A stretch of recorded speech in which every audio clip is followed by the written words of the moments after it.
Ever felt like there's, I don't know, something more out there, like a deeper purpose just waiting for you? Or maybe you've just wondered about the secret behind those people who live, incredibly long, but also really joyful and active lives. Well, today we're doing a deep dive into Ikigai. It's a really profound Japanese concept. It translates roughly to a purpose for living, or maybe a reason for waking up in the morning, Hmm. something like that. And our main source for this is the brilliant book, Ikigai, The Japanese Secret to a Long and Happy Life, by Hector Garcia and Frances Morales.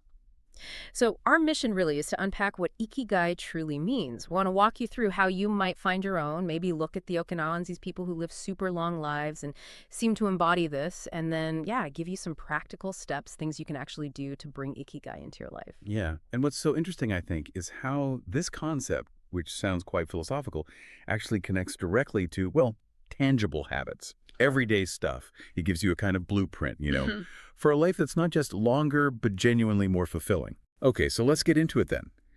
At its absolute core, what is Ikigai? Beyond just the translation, I mean. Well, fundamentally, Ikigai is your reason for being. Simple as that almost. It's really about digging down and finding what gives your life real meaning and purpose. And this isn't just like a nice idea. There seems to be a real connection between having that purpose and feeling happy, yes, but also incredibly living longer. Its roots are deep in Japan, and particularly, as you mentioned, with the people of Okinawa. They're famous as one of the world's longest living populations, and Ikigai is often cited as a key reason why. Right, Okinawa.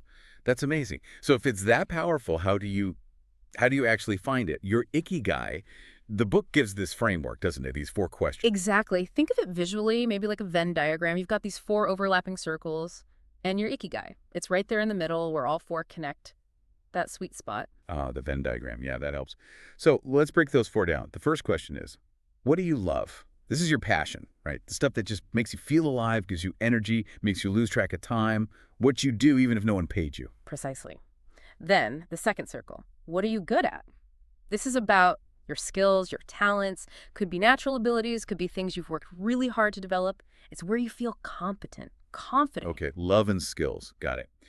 Then the third one feels bigger. What does the world need? This is your mission, your contribution.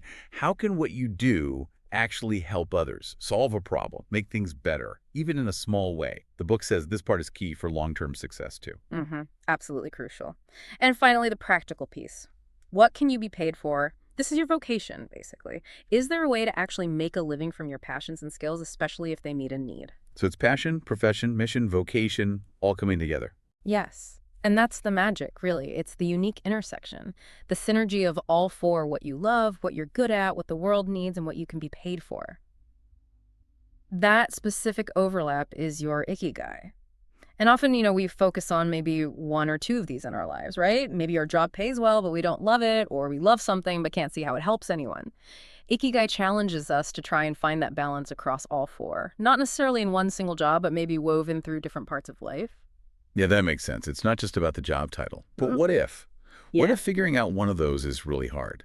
Like what the world needs, that sounds huge. Or maybe getting paid for what you love feels impossible.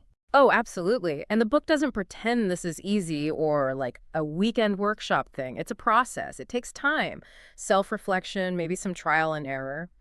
For what the world needs, sometimes it helps to think smaller scale first. What needs solving in your community? What problems do you personally feel drawn to?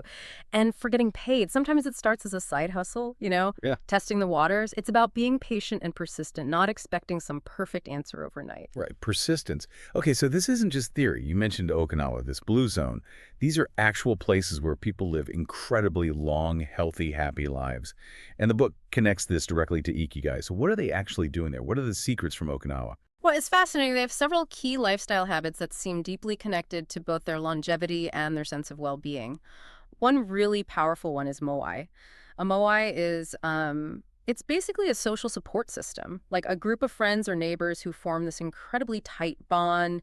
They support each other financially, emotionally, socially, through thick and thin for their whole lives often. It creates this amazing sense of security and belonging, huge for mental health. Wow, a moai.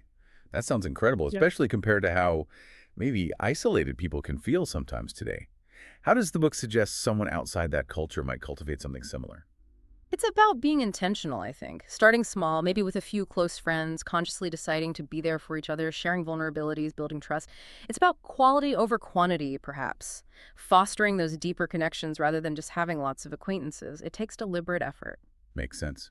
What else do the Okinawans do? Another big one is hara hachibu. This is the practice of, well, stopping eating when you're about 80% full. 80%. Not completely stuffed. Exactly. Instead of eating until you can't manage another bite, they stop when they just start to feel satisfied. It helps avoid overeating, obviously, but it's also thought to be better for digestion and overall energy. Their diet itself is interesting, too. Lots of colorful vegetables, maybe 70% of their intake. White rice is common. Fish, maybe 3 times a week. And importantly, pretty low salt, like 7 to 12 grams a day. Plus, they drink a lot of green tea and white tea. That hara-hachi-bu, 80% full. Yeah. It sounds simple, but I imagine it's a massive shift for many of us used to, cleaning our plates. Does the book give any tips on how they manage that? Is it just willpower? It seems to be more about mindfulness than just restriction. Eating slower, paying attention to your body's signals of fullness, really savoring the food. It's about tuning in, listening to what your body actually needs, not just eating automatically until the plate's empty. Less about rules, more about awareness. Awareness. Okay. What about activity levels? Right, their active lifestyle. It's generally not about hitting the gym hard or running marathons. It's more about constant, gentle movement integrated into daily life. Things like walking, gardening, doing chores around the house. They also have something called Radio Taiso. It's like a national radio program with simple exercises everyone does, often in groups. It's just about staying mobile consistently. Gentle, consistent movement, Yeah. not extreme bursts. Exactly. And finally, there's their positive mindset. They seem to really cultivate finding joy in the small, everyday things. They actively work on reducing stress, and there's a strong emphasis on gratitude, being thankful for each day. It sounds like a really balanced, interconnected way of living. Not just one magic bullet, but how all these pieces fit together. And the book distills this into, what, 10 rules? 10 sort of guiding principles. Yeah, exactly. They're presented as these practical rules for living, drawing from the Ikigai philosophy and the Okinawan example. Things anyone can start thinking about. Okay, let's go through them. Rule number 1, stay active and don't retire. Whoa, that's a big one for Western culture, where retirement is often the goal. Why don't they retire, according to the book? Well, the book explains that in Japanese, there isn't really a word that perfectly translates to retire in the sense of stopping work completely. The idea is, if you found work you love, your Ikigai, why would you want to stop? Purposeful activity keeps you vital. Inactivity is seen as almost harmful. Purposeful activity. Okay. That leads nicely to rule 2. Take it slow.